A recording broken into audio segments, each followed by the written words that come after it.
नमस्कार साथियों, मैं अंजन अभिषेक तिवारी रक्षा एकेडमी की तरफ से आपका हार्दिक स्वागत करता हूं। आज की क्लास में हम क्या डिस्कस करने वाले हैं, सबसे पहले ये बात जान लेते हैं, उसके बाद फिर हम कुछ और भी बातें करनी है उसके बारे में डिस्कशन करेंगे। आज की क्लास में हम अपना पढ़ेंगे यूनिट 9 का क्लाउड कंप्यूटिंग। अब आपके मन में ये सवाल आएगा कि आखिर क्लाउड कंप्यूटिंग हम क्यों पढ़ रहे हैं, जबकि हमारे सिलेबस में तो क्लाउड कंप्यूटिंग नाम का कोई भी टॉपिक यहाँ पर नहीं है। तो अगर मैं आपको बताऊं तो जो आपका जो टॉपिक है internet and social networking site, तो internet and social networking site के अंतर्गत ही आपका क्या आता है, क्लाउड कंप्यूटिंग आता है। मतलब क्लाउड कंप्यूटिंग जो है, जो आपको टॉपिक दिया गया है यूनिट 9 में और आपके पेपर 3 के यूनिट 4 में इंटरनेट, उस इंटरनेट के अंतर्गत ही आता है क्लाउड कंप्यूटिंग। तो हमें क्लाउड कंप्यूटिंग उसके अंतर्गत पढ़ना है।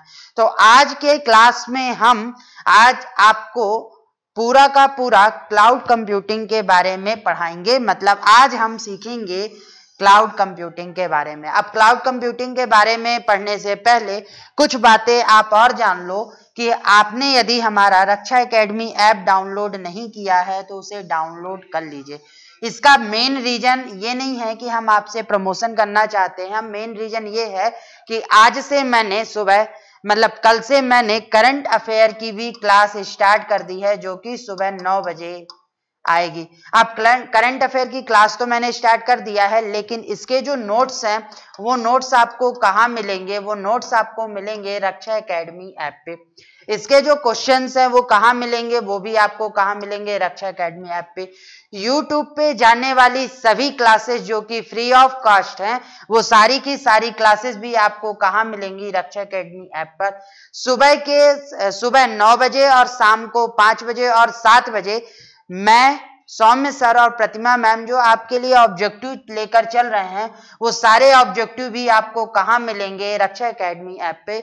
मतलब कुल मिलाकर आपको सारी चीजों के लिए रक्षा एकेडमी ऐप डाउनलोड करना जरूरी है। इसमें आपका फ्री कोर्स मटेरियल नाम का एक फोल्डर बना हुआ है, उस फोल्डर में आपको सारी क्लासेस मिल जाएंगी।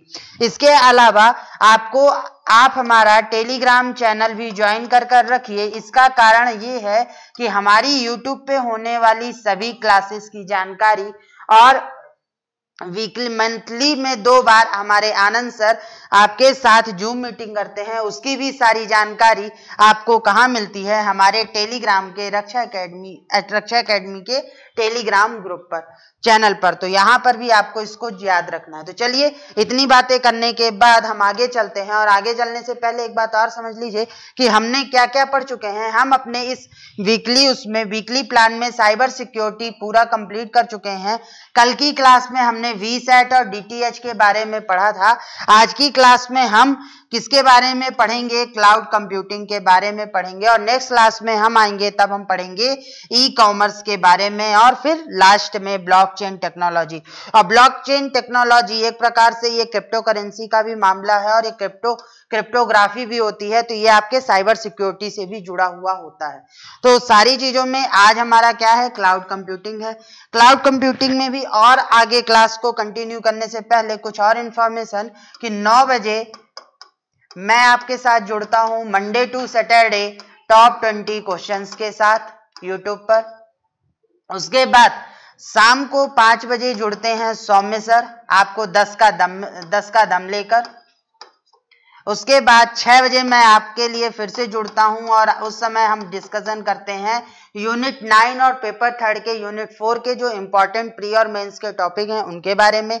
उसके बाद 6 बजे के बाद 7 बजे आपके साथ जुड़ती हैं प्रतिमा मैम, जो आपके साथ इकोनॉमी और पॉलिटी के ऑब्जेक्टिव क्वेश्चन सॉल्व करवाती हैं। 8 बजे आपके साथ जुड़ती हैं बरखा मैम, जो साइंस एंड टेक के मोस्ट इंपॉर्टेंट जो टॉपिक हैं उनके बारे में डिस्कशन करती हैं।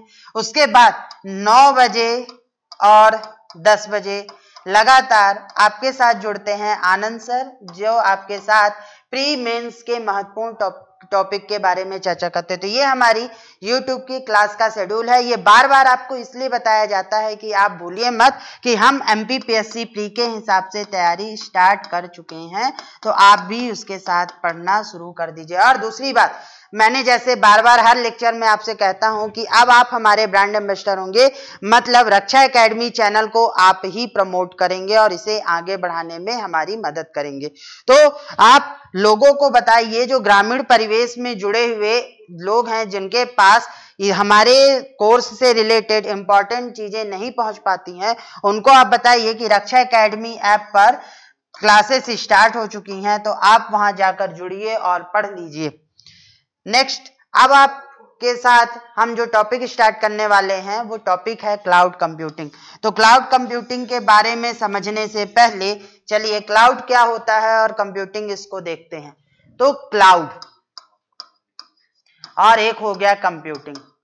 अब क्लाउड को हटा दो और कंप्यूटिंग को भी हटा दो, तो कंप्यूटिंग क्या हो गया? एक कंप्यूटर के माध्यम से किया जाने वाला काम, चाहे हम डेटा स्टोर करें, चाहे हम डेटा की शेयरिंग करें, चाहे हम डेटा का कैलकुलेशन करें, कुछ भी काम जो हम कंप्यूटर के माध्यम से करते हैं, उस सारी प्रोसेस को हम क्या बोलते हैं? कंप्यूटिंग बोलते हैं। लेकिन यहाँ पर आखिर क्लाउड का मतलब क्या है? क्योंकि क्लाउड का मतलब तो यहाँ पर लिखा हुआ है क्या? बादल। अब बादल से क्या समझ में आता है? तो यहाँ पे बादल का क्या प्रयोग है? तो देखो क्या होता है कि हम अपना डेटा, जब हम कंप्यूटर में काम करते हैं, प्रैक्टिकल चीज समझो कि जब हम अपना काम करते हैं कंप्यूटर में, तो हम अपना डेटा कंप्यूटर के हार्ड ड्राइव पे स्टोर करते हैं। आप कंप्यूटर के हार्ड ड्राइव पे स्टोर करते तो हमें पता होता है कि हमारी डेटा की लोकेशन कहां पर है और हम उसको कहां स्टोर कर रहे हैं? अपने कंप्यूटर के हार्ड ड्राइव पे। लेकिन जब हम कंप्यूटर का कोई भी डेटा इंटरनेट का प्रयोग कर कहीं और जगह पर सेव कर दें और हमें ही ना पता हो या फिर किसी दूसरे व्यक्ति को ना पता हो कि वो डेटा कहां स्टोर हुआ है जाकर, तो वो चीज जो कहलाती है वही कहलाता है क्या? आपका क्लाउड, मतलब कि एक तरीके से स्पेस। अब आपको मैं एक बहुत ही सिंपल एग्जांपल दूं, तो आप लोग अपने फोन में गूगल ड्राइव का प्रयोग करते हो? आपका जवाब होगा हाँ, हम अपने कंप्यूटर पे, अपने मोबाइल पे, अपने कंप्यूटर पे गूगल ड्राइव का प्रयोग करते हैं। तो गूगल ड्राइव में क्या हो गया? ड्राइव तो हो गई आपकी हार्ड डिस्क और गूगल हो गई कंपनी। तो गूगल ने आपको एक ऐसी फैसिलिटी दे के रखी है कि आप अपना डेटा इंटरनेट के माध्यम से आप कहां से स्टोर कीजिए? हमारे सर्वर पर स्टोर कर दीजिए और आप निश्चित हो जाइए, क्योंकि अब आपके डेटा की सिक्योरिटी, डेटा के इंटेग्रिटी और इन सभी इंटेग्रिटी जितनी भी प्रॉब्लम्स, जो भी चीजें हैं, वो सारे हम कौन हैंडल करेगा? हम हैंडल करेंगे।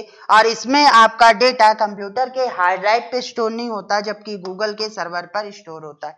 तो ये जो प्रोसेस है कि आपका डेटा आपके कंप्यूटर में ना स्टोर होकर कहाँ स्टोर हो रहा है? एक नेटवर्क के किसी क्षेत्र में जाकर स्टोर हो रहा है, उसे ही हम कहते हैं क्या? क्लाउड। अब क्लाउड और कंप्यूटिंग, अब सारे कंप्यूटर में जो भी काम हम करते हैं, वो सारा काम अगर हम इंटरनेट का प्रयोग करके किसी दूसरे सर्वर या किसी तीसरे चीजों से करने लगे, तो वो पूरा कॉम्बिनेशन मिलकर क्या आता है? क्लाउड कंप्यूटिंग बनता है। तो चलिए इसकी डेफिनेशन देखते हैं। अब आपको समझ में आ चुका होगा, तो डेफिनेशन देखते हैं। तो डेफिनेशन में क्या लिखा हुआ है?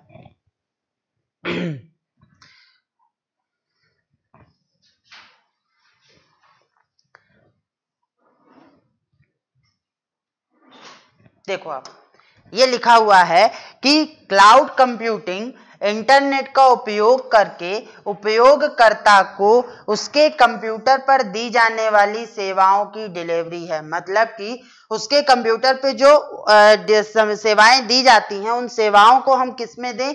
इंटरनेट का प्रयोग कर दें। वो क्या कहलाता है? क्लाउड कंप्यूटिंग कहलाता है। तो अब सवाल मन में ये उठता है कि आखिर ये सेवाएं ऐसी कौन कौन सी सेवाएं होती हैं जो हम उपयोगकर्ता को कंप्यूटर पर देते हैं और उसके लिए हमें किसकी जरूरत पड़ती है? इंटरनेट की जरूरत पड़ती है। तो पहला सवाल क्या है कि इसमें कौन कौन सी सेवाएं हैं? तो इन सेवाओं में सबसे पहला होता है डेटा स्टोरेज। तो डेटा का स्टोरेज जो हम अपने कंप्यूटर या अपनी हार्ड ड्राइव पे ना कर कहां करें? कंप्यूटर पे किसी सर्वर पे करें, तो उसे हम क्या बोलते हैं? Data storage. जैसे आप अपने कंप्यूटर में यूज करते हो गूगल ड्राइव, या फिर आप यूज करते हो क्या? One drive. और यही चीजें जो कहलाती हैं वो क्या कहलाती हैं? आपकी डेटा स्टोरेज। उसके बाद सर्वर में क्या है कि जैसे आप कोई काम करते हो, देखो अगर मैं बताऊं तो मेरी एकेडमी का क्या है, आप रक्षा एकेडमी की ही बात करो तो रक्षा एकेडमी का आप कोर्स खरीदते हो, कोर्स खरीदते हो तो क्या आपको वो डेटा आपके मोबाइल पे डाउनलोड मिलता है? नहीं। आप क्या करते हो, आप रक्षा एकेडमी पे लॉगिन आईडी और पासवर्ड डालते हो और आपको सारी वीडियो उस लॉगिन आईडी और पासवर्ड पर मिल जाती है। आपके कंप्यूटर या मोबाइल की मेमोरी पे स्टोर नहीं होता, वो हमारे सर्वर में स्टोर है। आप जाकर उसको क्या करते हो, एक्सेस करते हो और देखते हो। तो ये क्या कहलाया, सर्वर। डेटाबेस, हम अपने सारी स्टूडेंट का डेटा बनाते हैं, डेटाबेस तैयार करते हैं, उनका एड्रेस, उनका नाम, उनका फोन नंबर, उनकी बेसिक इंफॉर्मेशन, और उसको एक जगह स्टोर करते हैं। तो ये भी क्या कहलाया, डेटाबेस के अंतर्गत आया। नेटवर्किंग, इंटरनेट के माध्यम से जो आप काम करते हो। ईमेल का, ईमेल के माध्यम से क्या ईमेल आपके कंप्यूटर में सेव होता है? नहीं। वो कहाँ सेव होता है, अगर हम जीमेल यूज कर रहे हैं तो गूगल के सर्वर पे। जब आप अपने मोबाइल को इंटरनेट से कनेक्ट करते हो तभी आपको ये सुविधा प्रोवाइड होती है। तो ये क्या कहला, इंटरनेट नेटवर्किंग। सॉफ्टवेयर जैसे टूल और एप्लीकेशन शामिल है। अब ये सवाल आता है कि सॉफ्टवेयर जैसे टूल और एप्लीकेशन भी हमें क्लाउड कंप्यूटिंग में कैसे मिलते हैं? तो आपने देखा होगा गूगल शीट, गूगल डॉक्स, फिर पीडीएफ हो गया। उसके अलावा आप जब गूगल प्ले स्टोर डाउनलोड करते हो तो उस पे लिखा होता है बीटा टेस्टिंग। तो जैसे ही कोई सॉफ्टवेयर की आपको दिया जाता है कि आप उसको अपने मोबाइल पे, अपनी डिवाइस पे चलाइए और फिर ये देखिए कि उसमें क्या क्या प्रॉब्लम्स आ रही है और हमसे उसका फीडबैक शेयर कीजिए और फिर हम उसको क्या करेंगे, सुधारेंगे। तो ये जो बातें हैं ये भी क्या कहलाई, आपकी संसाधनों में आई और क्लाउड कंप्यूटिंग के अंतर्गत आई। उसके अलावा क्लाउड कंप्यूटिंग में और क्या क्या चीजें हैं ये भी देखते हैं। तो उसके अलावा अगर हम चलें आगे तो देखो,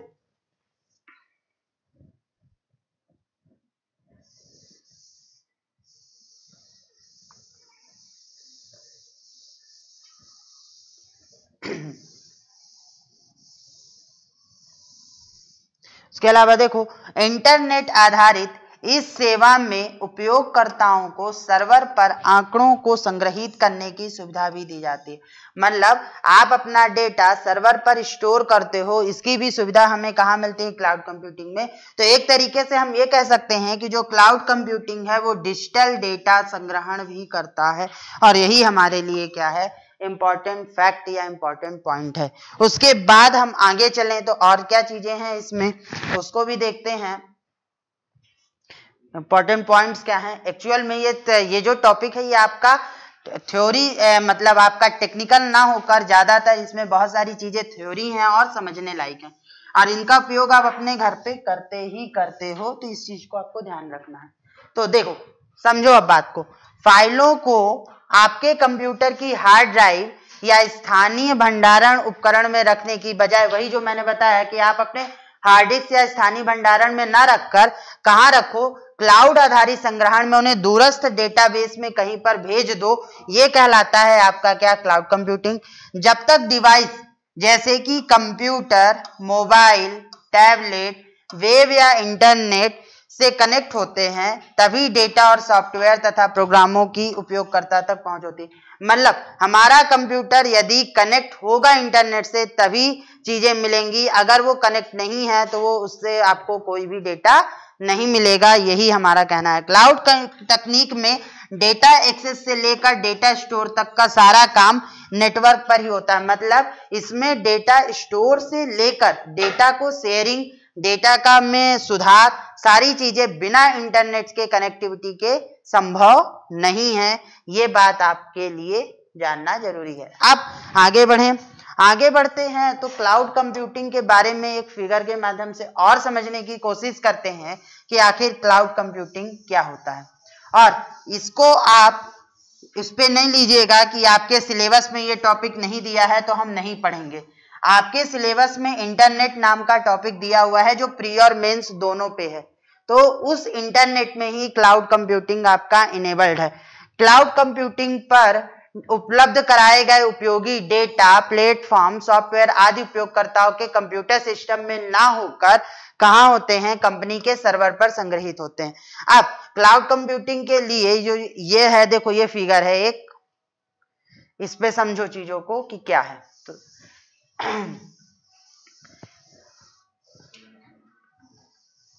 देखो ये क्या हो गया, ये एक क्लाउड कंप्यूटिंग हो गया। मान लो कि आप रक्षा एकेडमी का ऐप कोर्स लेकर रखे हो और उसको यूज कर रहे हो, तो ये आपका हो गया रक्षा एकेडमी का सर्वर।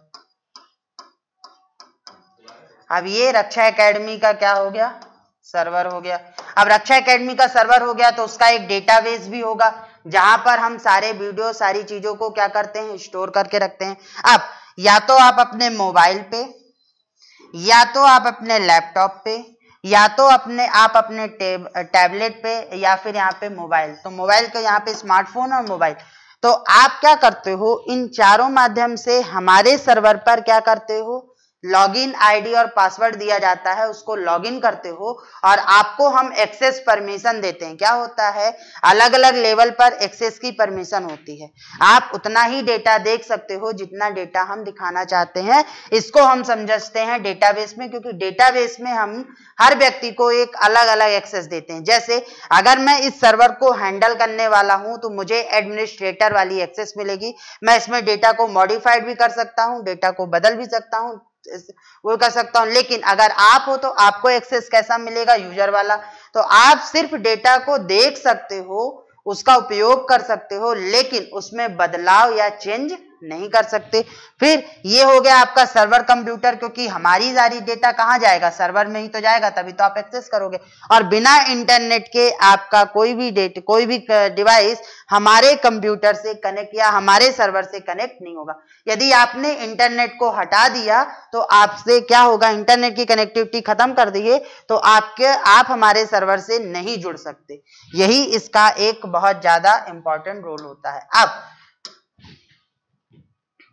नेक्स्ट आगे बढ़ें, तो आगे बढ़ने पे अब हमें देखना है कि क्लाउड कंप्यूटिंग के कौन कौन से प्रकार होते हैं। तो क्लाउड कंप्यूटिंग की अगर हम प्रकार की बात करें तो सबसे पहले हम क्लाउड कंप्यूटिंग के प्रकार में देखें तो दी जाने वाली सेवाओं के आधार पर, मतलब क्लाउड कंप्यूटिंग के माध्यम से एक यूजर या एक सर्विस प्रोवाइडर द्वारा एक यूजर को कौन कौन सी सेवाएं दी जाती हैं, उसके आधार पर हम डिस्कस करते हैं कि क्लाउड कंप्यूटिंग के प्रकार। तो देखो, सबसे पहले हमें क्या मिलता है, ईमेल की सेवा मिलती है, जैसे जीमेल, आउटलुक, याहू मेल। तो ये क्या कहलाया कि हमें ईमेल की जो सुविधा मिलती है वो क्या कहलाता है, वो कहलाता है क्लाउड कंप्यूटिंग। तो अब इसमें यह आता है कि कंपनी जब आपसे क्लाउड कंप्यूटिंग की आपको सुविधा दे रही है तो उन्हें क्या फायदा है, जब आप इंटरनेट से कनेक्ट होते हो, क्लाउड कंप्यूटिंग की सुविधा उपयोग करते हो, तो आपके डेटा की खपत होती है, और जो डेटा का खपत होता है वही डेटा आपके लिए क्या होता है, उनके लिए पैसे का काम करता है।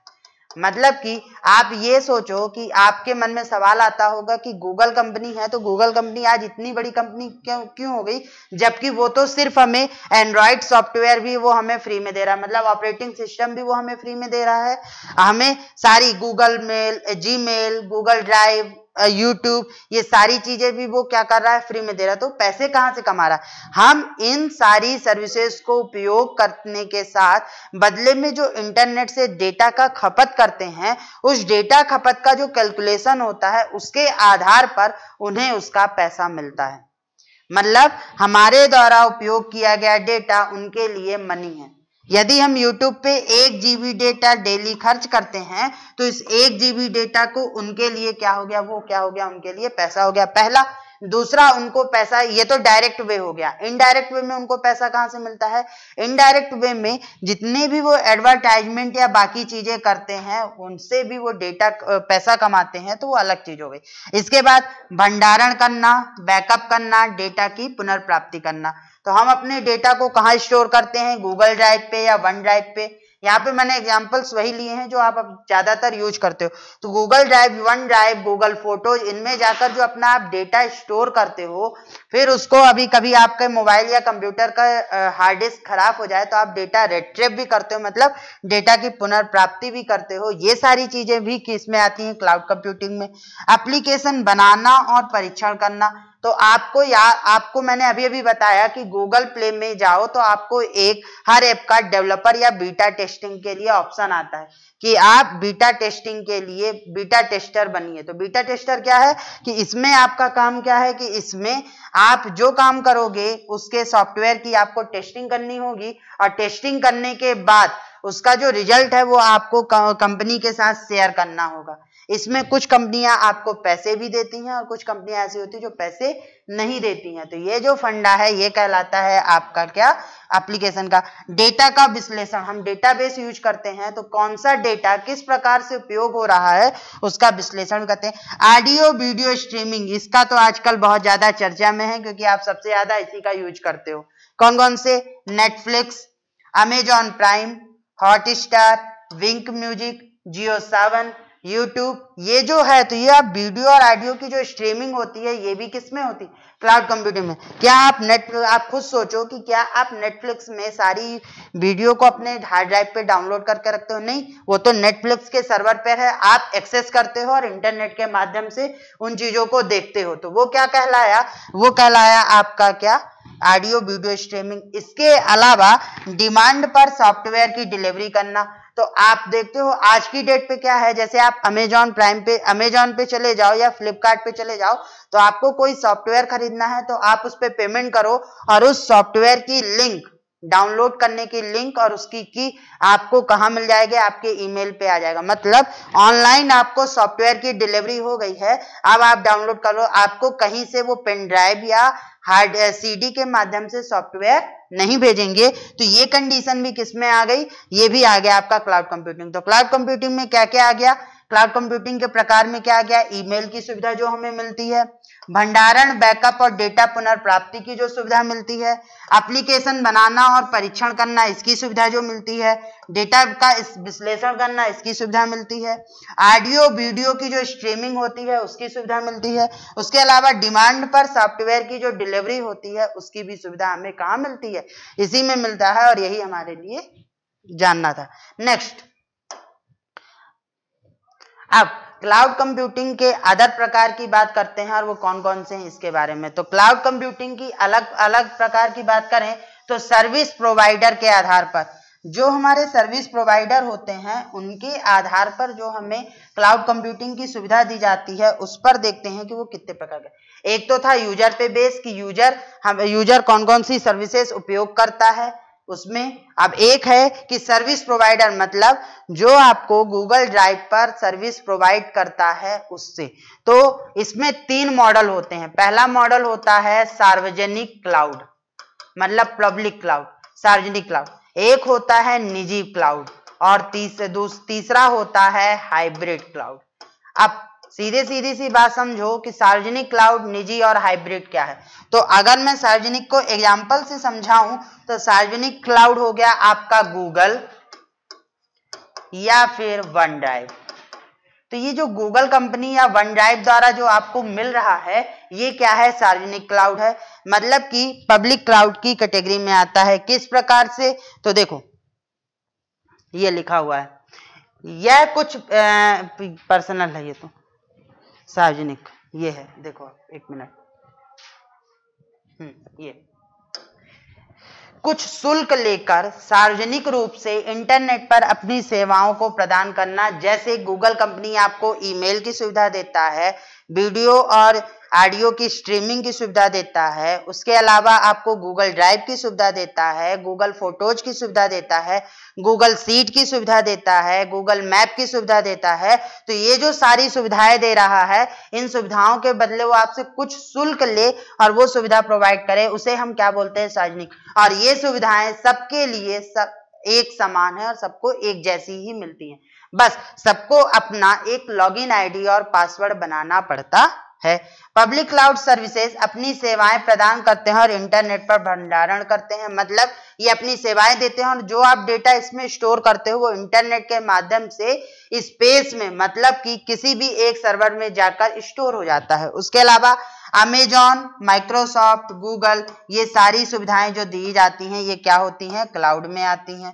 उसके बाद सेवा और बुनियादी ढांचे सभी ग्राहकों द्वारा साझा किया जाता है, मतलब जैसे आपने एक सिंपल सी बात समझो कि ईमेल है, आपको किसी दूसरे व्यक्ति को ईमेल भेजना है तो आपने क्या किया कि आपने ईमेल में उसका ईमेल एड्रेस डाला और शेयर कर दिया, और वो डेटा आपके किसी दूसरे व्यक्ति के साथ शेयर हो गया। मतलब आप सार्वजनिक रूप से डेटा की शेयरिंग कर रहे हो, और ये जो सार्वजनिक रूप से डेटा की शेयरिंग है यही क्या कहलाया, सार्वजनिक क्लाउड कंप्यूटिंग। उसके अलावा सॉफ्टवेयर विकास और सहयोगी परियोजनाओं के लिए भी अक्सर सार्वजनिक क्लाउड की सिफारिश होती है। तो सार्वजनिक क्लाउड की सिफारिश कहाँ कहाँ होती है, सॉफ्टवेयर के विकास के लिए, सहयोगी परियोजनाओं के लिए। इसके बाद नेक्स्ट हम चलें तो अगला क्लाउड कौन सा था, अगला क्लाउड कौन सा था, पर्सनल क्लाउड था। अब पर्सनल क्लाउड की बात करो तो पर्सनल क्लाउड हम किसको बोल सकते हैं, जैसे हमारे रक्षा एकेडमी का ऐप है और इस ऐप पे आप क्या करते हो, आपको कोर्सेस मिलते हैं। तो ये आपके लिए क्या ये हर व्यक्ति को दिए जा रहे हैं, नहीं, ये उन्हीं को दिया जा रहा है जिन व्यक्तियों ने हमारे लिए इस पे शुल्क चुकाया हुआ है, उनको ही हम वो कोर्स प्रोवाइड करते हैं, वो डेटा शेयरिंग करते हैं। तो ये क्या हो गया, आपका पर्सनल क्लाउड होगा। इसके अलावा यहाँ पर पर्सनल क्लाउड एक संस्था, एक ऑर्गेनाइजेशन के बीच में काम करता है। इसमें डेटा की सिक्योरिटी सबसे ज्यादा होती है। मान लो कि एक कंपनी है IBM कंपनी में 10,000 लोग काम करते हैं, तो IBM कंपनी क्या करेगा, इन 10,000 लोगों को अपना एक निजी क्लाउड बना के रखेगा कि 10,000 लोग आपस में एक दूसरे से डेटा शेयरिंग कर सके। कोई बाहर का व्यक्ति इस क्लाउड में एंट्री नहीं ले सकता, जैसे सार्वजनिक में था कि बाहर का व्यक्ति भी इससे जुड़ सकता था, कोई भी व्यक्ति किसी भी प्रकार से जुड़ सकता था, लेकिन यहाँ पर कोई भी व्यक्ति किसी प्रकार से नहीं जुड़ेगा। यहाँ पे वही व्यक्ति जुड़ेगा जो कि इस IBM कंपनी में काम करता है और डेटा की शेयरिंग करता है। ये सबसे ज्यादा सिक्योर होता है। वहां पर सर्विसेज ब्रॉडबैंड थी, बृहद थी, जब हमने सभी को जोड़ दिया तो सारी चीजें कनेक्ट हो गई। लेकिन यहाँ पे सर्विसेज हम एक लिमिटेड एरिया में दे रहे हैं, और लिमिटेड एरिया में दी जाने वाली सर्विस को हम क्या बोलते हैं, नैरो क्लाउड बोलते हैं। उसके अलावा इसमें अधिकृत उपयोगकर्ता कहीं से भी इंटरनेट का उपयोग करके, इसमें भी क्या है कि जो जिस यूजर को हम ये कहेंगे कि वो अथोराइज्ड है, वो कहीं से भी बैठकर इंटरनेट का उपयोग करके निजी क्लाउड के माध्यम से डेटा और सॉफ्टवेयर को स्टोर कर सकता है, शेयरिंग कर सकता है, देख सकता है। लेकिन कोई और कंप्यूटिंग संसाधनों का उपयोग नहीं कर सकता, वो किसी और कंप्यूटिंग संसाधनों का उपयोग नहीं कर सकता। जितनी जानकारी हम उसको देंगे करने को, वो उतना ही उपयोग कर सकता है। निजी क्लाउड में समाधान, सुरक्षा, नियंत्रण बहुत ज्यादा अच्छे से और बहुत ज्यादा क्लियरली होता है और बहुत हाई सिक्योरिटी वाला होता है, इसीलिए सबसे ज्यादा उपयोग किया जाता है।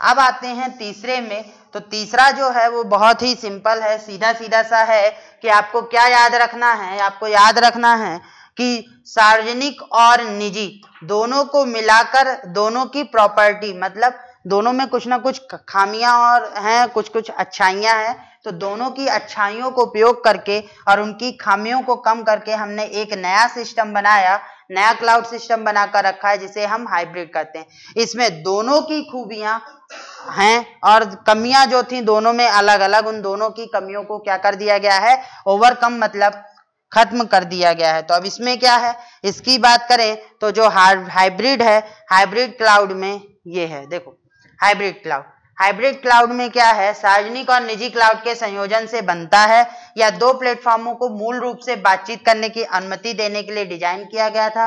दो प्लेटफॉर्म मतलब कि दो प्लेटफॉर्म आपस में जुड़कर एक दूसरे से डेटा को शेयरिंग कर सके, उसको बनाने के लिए था, जिससे डेटा और एप्लीकेशन एक दूसरे से आसानी से शेयर किए जा सके। इसके अलावा इसका लाभ एक निजी क्लाउड की सुरक्षा और नियंत्रण के साथ सार्वजनिक क्लाउड की स्केलेबल कंप्यूटिंग शक्ति को भी प्रदान करता है। मतलब यह निजी और जो आपकी सार्वजनिक है, दोनों की क्वालिटी को उपयोग कर बनाया गया है।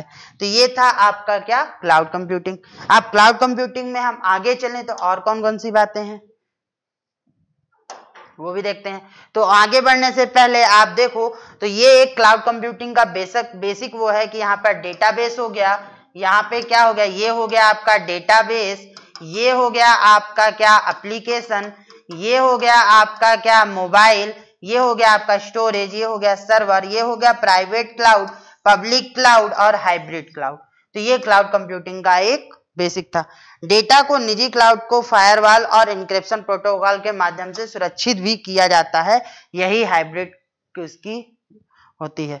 अब क्लाउड कंप्यूटिंग को 3 वर्गों में बांटा जाता है। जैसे हमने वायरस के बारे में पढ़ा था कि वायरस को हम 3 वर्गों में बांटते हैं, हर चीज को हम 3-3 वर्गों में बांटते हैं, वैसे ही यहाँ पर भी हम इसको 3-3 वर्गों में बांटकर रखते हैं। कौन कौन से 3 वर्ग, वो भी देखते हैं। तो देखो इसमें जो 3 वर्ग होते हैं, इन 3 वर्ग को ध्यान से रखो। हालांकि इतना डिटेल में नहीं जाएगा आपसे पेपर में, लेकिन फिर भी समझ कर रखो, क्योंकि हो सकता है कि पेपर में आ जाए। और यदि जब तक मैं बोर्ड को रफ कर रहा हूं तब तक आपको एक बात और बता दूं कि यदि आपने रक्षा एकेडमी का ऐप डाउनलोड नहीं किया है तो जरूर डाउनलोड कर लीजिए, क्योंकि आपको सारी जानकारी और सारी चीजें अब ऐप के माध्यम से ही अवेलेबल होंगी। और टेलीग्राम चैनल को भी ज्वाइन कर लीजिए, क्योंकि हर क्लास के बारे में डिटेल जानकारी, कोर्स अपडेशन, सारी चीजें वहीं मिलती हैं। क्लाउड, तो अब देखो इंफ्रास्ट्रक्चर एज अ सर्विस पहली category, platform as a service second category, software as a service third category. आप सबसे पहले आओ इंफ्रास्ट्रक्चर एज अ सर्विस। हम क्या करें कि हम अलग अलग प्लेटफॉर्म पर दी जाने वाली सुविधाओं को, अलग अलग ऐप्स द्वारा दी जाने वाली सुविधाओं को हम एक प्लेटफॉर्म में लाकर खड़ा कर दें, तो वो क्या कहलाएगा, प्लेटफॉर्म एज अ सर्विस कहलाएगा। तो आप सॉफ्टवेयर, जब हम सॉफ्टवेयर का प्रयोग करके बिलिंग करें या कुछ और काम करें तो सॉफ्टवेयर एज अ सर्विस हो गया। इंफ्रास्ट्रक्चर मतलब कि हम अवसंरचना का निर्माण करें और उसके बाद करें, तो ये कहलाएगा क्या, इंफ्रास्ट्रक्चर एज अ सर्विस। तो आप चलिए इस पे देखते हैं। तो सबसे पहले क्या है इंफ्रास्ट्रक्चर एज अ सर्विस, ये है, एक मिनट,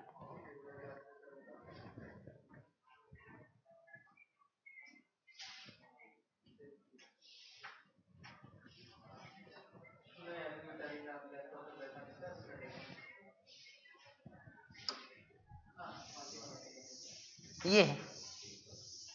इस सेवा से तात्पर्य उपयोगकर्ता को आसानी से आभासी वातावरण में डेटा के लिए जरूरी सभी कंप्यूटिंग क्षमताएं उपलब्ध कराने से है। मतलब जो यूजर है उसको हम क्लाउड कंप्यूटिंग से जुड़ने के लिए जिन जिन इंफ्रास्ट्रक्चर की जरूरत होती है, जिन जो सुविधाओं की जरूरत होती है, वो सारी सुविधाएं उपलब्ध कराना का काम कौन करता है, इंफ्रास्ट्रक्चर एज अ सर्विस पे किया जाता है। जैसे अमेजॉन वेब सर्विस। अब अमेजॉन वेब सर्विस का नाम यहाँ पे क्या लिखा है, अमेजॉन जो नए छोटे छोटे स्टार्टअप्स होते हैं, छोटी छोटी शॉप्स होती हैं, उनको एक प्लेटफॉर्म देता है कि आप आइए हमारे प्लेटफॉर्म पे अपना डेटा शेयर कीजिए, अपनी दुकान के बारे में शेयर कीजिए, और कस्टमर हम आपको देते हैं। वो कस्टमर को यदि आपकी चीजें पसंद आती हैं तो वो आपको आपकी चीजें हमारे प्लेटफॉर्म का उपयोग करते हुए बाय कर सकता है, खरीद सकता है।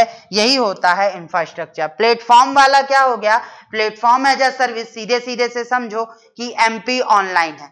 अब एमपी ऑनलाइन सरकार के सभी और प्राइवेट के सभी कंपनियों को आपस में जोड़कर रखता है, और आप एक एमपी ऑनलाइन खोलकर सारी जगह की बिलिंग, सारे यूनिवर्सिटी कॉलेज और जो भी काम होता है सब आप एक प्लेटफॉर्म में जाकर कर लेते हो। यही कहलाता है क्या, प्लेटफॉर्म एज अ सर्विस। अब सॉफ्टवेयर एज अ सर्विस कि ऑनलाइन आपको सॉफ्टवेयर और बाकी चीजों प्रोवाइड करना, ये क्या कहलाता है, सॉफ्टवेयर एज अ सर्विस का काम होता है।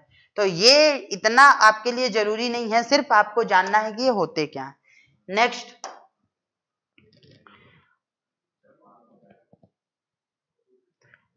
नेक्स्ट अब आ जाते हैं क्लाउड कंप्यूटिंग के लाभ, कि कौन कौन से लाभ होते हैं क्लाउड कंप्यूटिंग के, क्योंकि इंपॉर्टेंट तो वही है कि आपको लाभ भी पता होना चाहिए। एक मिनट, ये है क्लाउड कंप्यूटिंग के लाभ।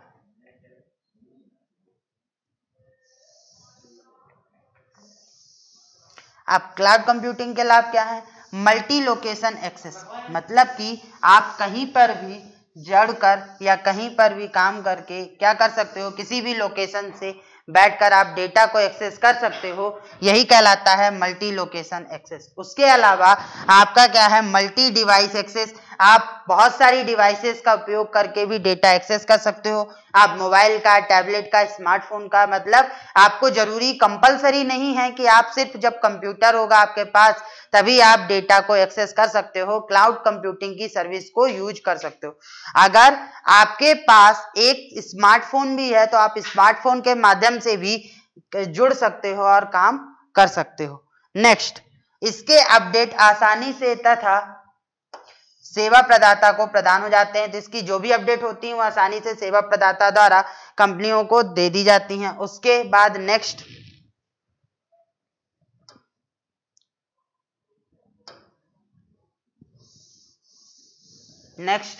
क्लाउड कंप्यूटिंग की पूंजी की लागत अपेक्षाकृत कम होती है।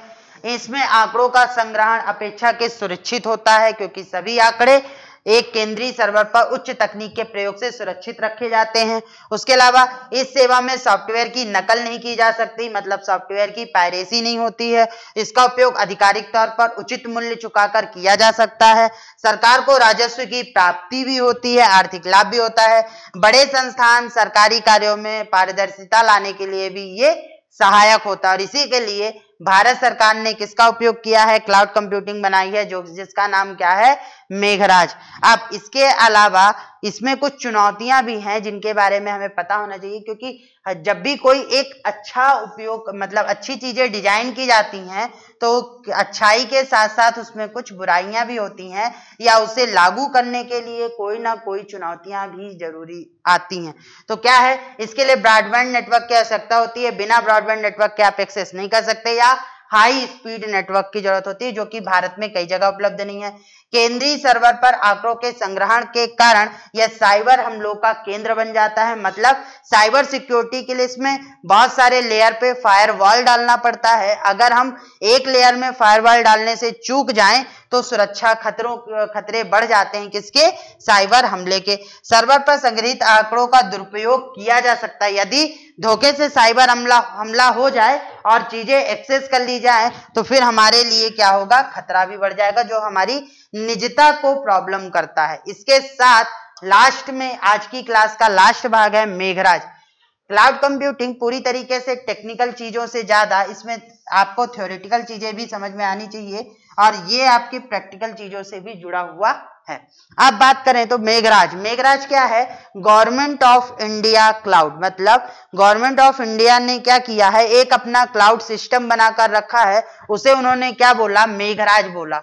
अब बादल को हम किसमें, एक बादल का पर्यायवाची क्या होता है, मेघ भी होता है, तो उसी के आधार पर इन्होंने क्या बना दिया, मेघराज क्लाउड। इसकी शुरुआत की गई, जिसका मुख्य उद्देश्य क्लाउड सेवा, ई गवर्नेंस और सरकारी योजनाओं को एक बेहतर क्लाउड में जोड़ना था। मतलब कि हम एक सेंटर बना दें, उस सेंटर से हम क्या करें, किसको किसको जोड़ दें, जितनी भी सरकारी योजनाएं हैं उसको जोड़ दें, जितने भी ई गवर्नेंस के प्लान है उसको जोड़ दें, उसके अलावा जितना भी हमारे लोगों का डेटा है उसको जोड़ दें। तो ये क्या बना, एक क्लाउड सिस्टम बन गया और वो क्लाउड सिस्टम क्या कहलाया, आपका मेघराज कहलाया। इसके केंद्रीय सर्वर की स्थापना, अब सबसे बड़ी खासियत ये है कि जो हम गूगल ड्राइव का उपयोग करते हैं तो उसका सर्वर भारत के बाहर है, और भारत के बाहर है तो उसमें जो जो आईटी एक्ट का वो है, आईटी एक्ट है, वो अप्लाई नहीं होता। लेकिन इसका सर्वर कहाँ होगा, इंडिया के अंदर ही होगा, और जब इंडिया के अंदर होगा तो ये क्या होगा, आईटी एक्ट के अंतर्गत भी आएगा, मतलब भारतीय सूचना प्रौद्योगिकी अधिनियम के अंतर्गत भी आएगा। यही इसकी एक खासियत है कि इसको साइबर हमले से भी रोका जा सकता है, और यदि धोखे से साइबर हमला हो जाए और इसका दुरुपयोग कर लिया जाए तो आप भारतीय सूचना प्रौद्योगिकी अधिनियम के अंतर्गत गुनहगार होगा वह व्यक्ति जिसने इसके साथ छेड़खानी की है या इसकी सर्विस का गलत फायदा उठाया है। तो आज की क्लास में हमने क्लाउड कंप्यूटिंग के बारे में पूरा समझा, और क्लाउड कंप्यूटिंग जो आपका टॉपिक है, बार बार बता रहा हूं, प्री के यूनिट 9 में इंटरनेट जो टॉपिक है उसके अंतर्गत आएगा, और मेंस में पेपर 3 के यूनिट 4 में जो आपका इंटरनेट टॉपिक है उसके अंतर्गत भी आएगा। और मैंने आज की क्लास में जो क्लाउड कंप्यूटिंग पढ़ाया है ये प्री और मेंस दोनों के अकॉर्डिंग पढ़ा दिया है, और जल्द ही इसके प्री के हिसाब से जो ऑब्जेक्टिव है मैं सुबह की 9 बजे की क्लास पर लेकर आऊंगा। जैसे मैंने ई गवर्नेंस और आर्टिफिशियल इंटेलिजेंस के करवा दिए हैं और कंप्यूटर बेसिक के करवा दिए हैं। और कल के सुबह की क्लास में आप बिल्कुल भी जुड़ना मत भूलिएगा। क्यों? क्योंकि कल की क्लास में मैं अक्टूबर माह के टॉप 10 क्वेश्चन के साथ साथ एक बेसिक करंट अफेयर की क्लास लेकर आ रहा हूं, जिसमें मैं राज्य से रिलेटेड, अक्टूबर माह में जो राज्यों से रिलेटेड करंट अफेयर है उसका डिस्कशन करने वाला हूं। तो कल की क्लास में आप बिल्कुल भी जुड़ना मत भूलिएगा। मतलब ऑब्जेक्टिव के साथ साथ मैं करंट का भी डिस्कशन करूंगा उस क्लास में। तो कल की क्लास सुबह 9 बजे जुड़ना मत भूलिएगा। और इसकी जानकारी आपको हमारे रक्षा एकेडमी के टेलीग्राम चैनल पर मिलेगी, तो उसको भी आप सब्सक्राइब करना मत भूलिएगा, बार बार कह रहा हूं। और ऐप को भी डाउनलोड करके उसमें अपनी आईडी बनाना बिल्कुल मत भूलिएगा, क्योंकि जितनी भी क्लासेस यूट्यूब पे चल रही हैं वो सारी क्लासेस आपको फ्री कोर्सेस में, ऐप पे फ्री कोर्सेस में और ऑब्जेक्टिव अवेलेबल है और सारी जानकारी भी अवेलेबल है। तो ये था आज की क्लास में क्लाउड कंप्यूटिंग। मिलेंगे कल नेक्स्ट क्लास में और नेक्स्ट टॉपिक के बारे में डिस्कशन करेंगे। तब तक पढ़ते रहिए, जुड़े रहिए। धन्यवाद।